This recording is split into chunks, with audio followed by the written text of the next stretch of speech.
escort His Excellency and invite him to address the Assembly.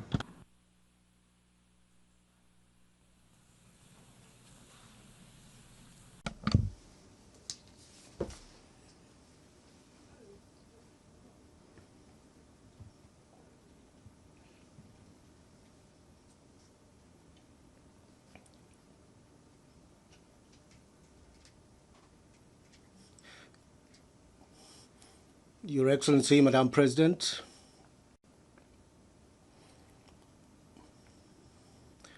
Your Excellency, Secretary General Antonio Guterres, ladies and gentlemen,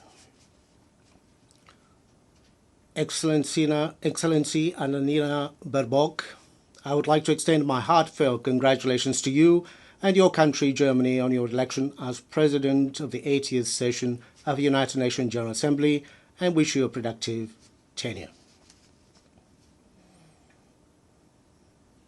I would also like to thank His Excellency Philemon Young, President of the 79th session of the General Assembly, for his able leadership. It is a great honor for me to address this August Assembly, representing my country, Ethiopia, a founding member of the United Nations, on this historic occasion, which marks the 80th anniversary of the organization.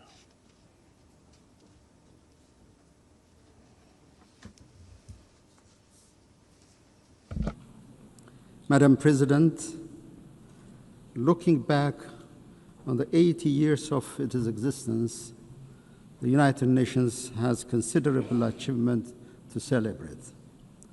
Our sacrifice for decolonization has left a lasting legacy on the global body, making it truly universal with the admission of newly independent states.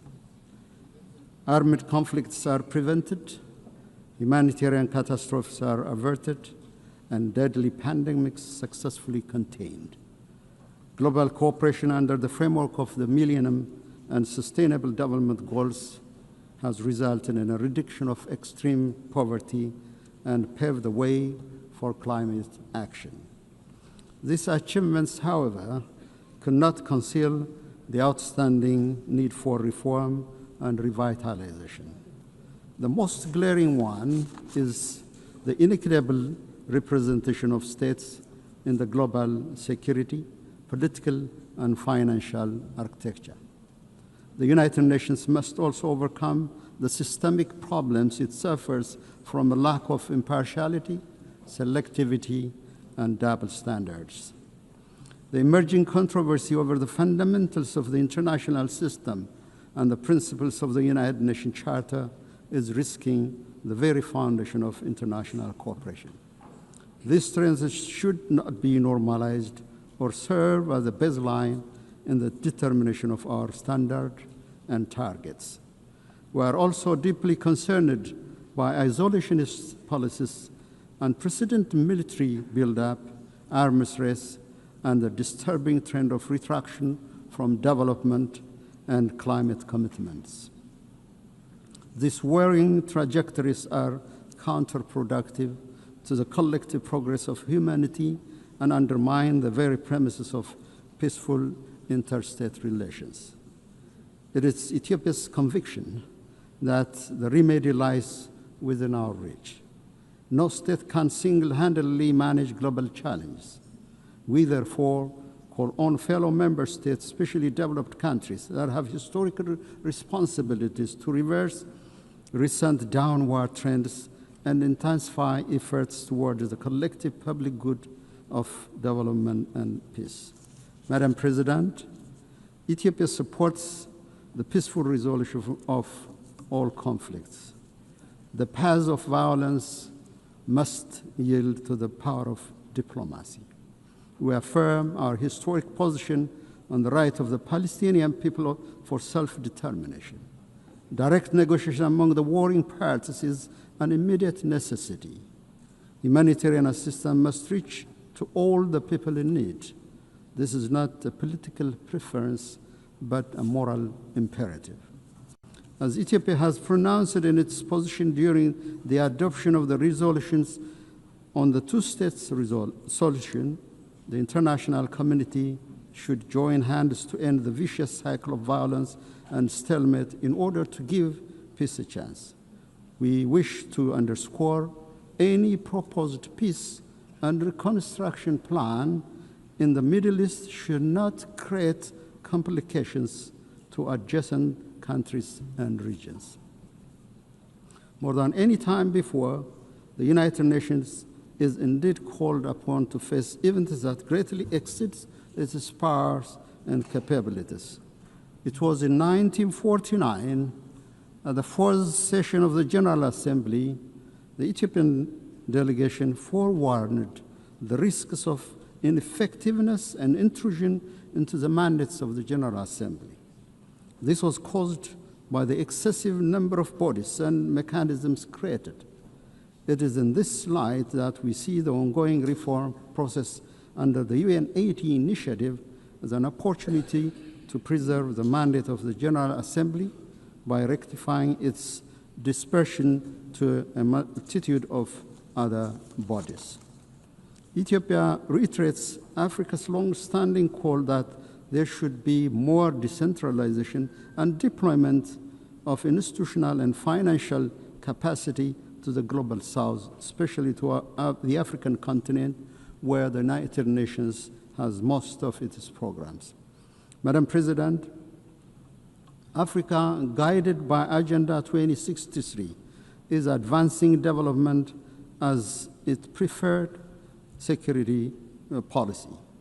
The continent is scoring a higher rate of economic growth. Domestic revenue mobilization is on the rise. Africa's climate action in renewable energy development, emission reduction, and afforestation is indeed unmatched in any other parts of the world.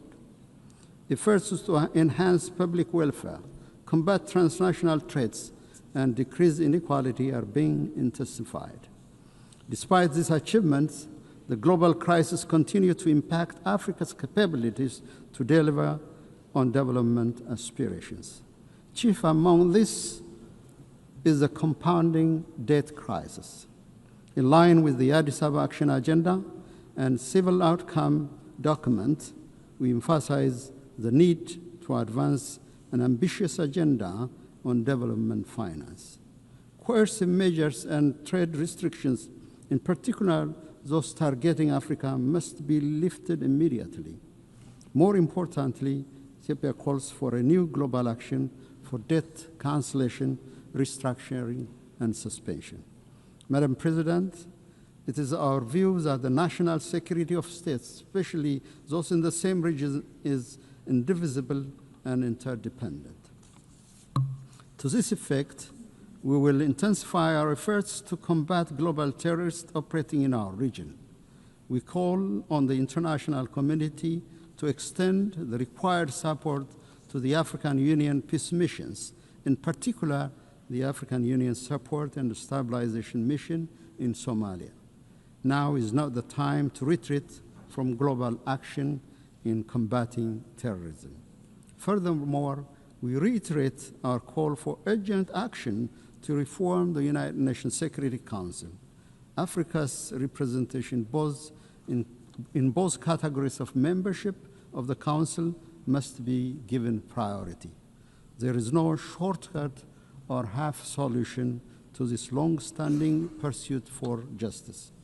Distinguished delegates, excellencies, I have the distinct pleasure to share with this august assembly recent milestones of great significance achieved by the people of the Nile River Basin. With entry into force of the agreement on the Nile River Basin Cooperative Framework, the Entebbe-based Nile River Basin Commission is nearing establishment. This year, we also celebrated another milestone. On the eve of the Ethiopian New Year, Ethiopia commissioned the Grand Ethiopian Renaissance Dam, which transforms Ethiopia's renewable energy generation capacity. The Grand Ethiopian Renaissance Dam, with an installed capacity of over 5,000 megawatts, signifies our commitment to clean energy for all. Its true meaning is found in the lives it transforms. The Renaissance Dam brings light to 60 million Ethiopians who currently lack access to any form of clean energy. It promises power to Ethiopia's energy demand, which grows by more than 20% every year. It is a symbol of liberation of millions of Ethiopian women and girls, freeing them from the back-breaking search for firewood. The dam will be instrumental in the attainment of all of the Sustainable Development Goals. It boosts our capability to provide clean water to our people who live under chronic shortage, create employment to our youth, and ensure food security. GERD also enhances regional connectivity. The overwhelming support and solidarity we received on the occasion of the inauguration inspired greater efforts to forge cooperation among the riparian countries of the Nile River Basin. Madam President, our Pan-African aspiration to break the vicious cycle of underdevelopment should bring our countries together to realize initiatives that will transform the lives of our people. The time is now to work towards Africa's true independence, driven by African agency and guided by the common destiny of our people. Ethiopia, with its second largest population in Africa and significant maritime trade, places high importance on the safety and security of maritime navigation in the Red Sea and the Indian Ocean. We concur with the Secretary General's statement during the Awaza conference that no state should be locked out of opportunities for growth, finance, and technology due to geographical circumstances. The international law maxim that defines the high seas as a common heritage of mankind and guarantees equal right of access and use to all states must be brought to reality. In collaboration with other states, Ethiopia will work towards a comprehensive approach to ensure equal development and security for all states along the Red Sea and the Indian Ocean. Ethiopia will also keep on advancing this legitimate policy objective through diplomacy and peaceful engagement. Madam President, in conclusion, I'm convinced the spirit, genius, and competence of humanity towards unity, justice, and collective well-being will triumph over the current atmosphere of rivalry and hopelessness.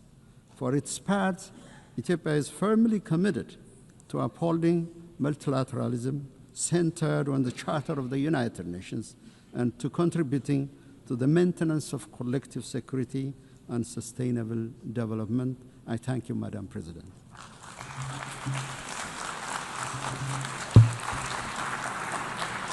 On behalf of the Assembly, I wish to thank the President of the Federal Democratic Republic of Ethiopia. On behalf of the Assembly, I wish to thank the President of the Federal Democratic Republic of Ethiopia.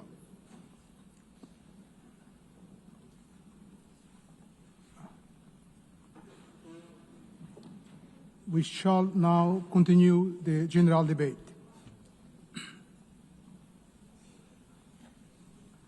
The Assembly will now hear an address by His Excellency Antonio Costa, President of the European Council of the European Union. I request protocol to escort His Excellency